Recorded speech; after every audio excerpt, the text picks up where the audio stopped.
فعاش القلب إخلاصا وصرت تحوم كالطير تحلق في ثقافات. Assalamu alaikum, my dear brothers and sisters. Today we are going to discuss on which school of thought should a Muslim follow in his life. Muslims today are divided amongst themselves. Such divisions are not endorsed by Islam. Islam believes in fostering unity amongst its followers. The glorious Quran says in chapter number 3, verse number 103, "And hold fast altogether by the rope which Allah stretches out for you, and be not divided among yourselves." Which is the rope of Allah that is being referred to in this verse? It is the glorious Quran, the Holy Quran. The glorious Quran is the rope of Allah which all Muslims should hold fast together. There is double emphasis in this verse. Besides saying hold fast all together, it also says be not divided. The Quran further says, "Ya ayyuhalladhina amanu ati'u Allah wa ati'u Rasul." Obey Allah and the Messenger. All the Muslims should follow the Quran and the authentic ahadith and ensure that they are not divided among themselves. The Holy Quran says, "As for those who divide their religion and break up into different sections, you have no part in them in the least. Their affair is with Allah. He will in the end tell them the truth of all that they did."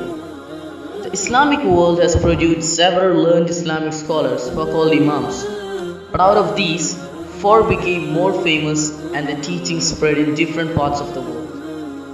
It's a misconception that a Muslim should follow any one of these 4 schools of thoughts, that is Hanafi, Shafi, Hanbali or Maliki.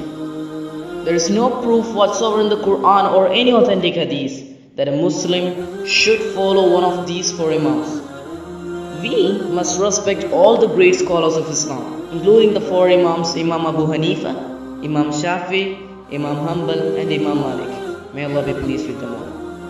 They were great scholars and may Allah reward them for their research and hard work. One can have no objection if someone agrees with the view and the research of anyone or more from these 4 great scholars of Islam. Who was our beloved Prophet Muhammad sallallahu alaihi wasallam? Was he a Hanafi or a Shafi? No, he was a Muslim, like all the other prophets and messengers of Allah before him. It is mentioned in chapter number 3, verse number 52 of Al-Quran that Isa alayhi salam was a Muslim. It is mentioned further in the same chapter, verse number 67, that Ibrahim alayhi salam was not a Jew or a Christian. He was a Muslim. There is no Quranic verse or any hadith that says you to call yourself Hanafi, Shafi, Hanbali, Malik or Ahli Hadith. No, you can't call yourself I'm a Hanafi. You can't call yourself I'm a Shafi. The Quran instructs, say, I'm one of those who bow in Islam. In other words, say, I'm a Muslim. The glorious Quran mentions several times, obey Allah and obey His Messenger. Ya ayyuhalladhina amanu ati'u Allah wa ati'u Rasul. A true Muslim should only follow the glorious Quran and the Sahih Hadith. He can agree with the views of any scholar as long as they conform to the teachings of the Quran and the Sahih Hadith. If such views go against the word of Allah or the Sunnah of His Prophet, they carry no weight regardless of how learned the scholar might be. Thank you for lending your attention and Jazakumullah.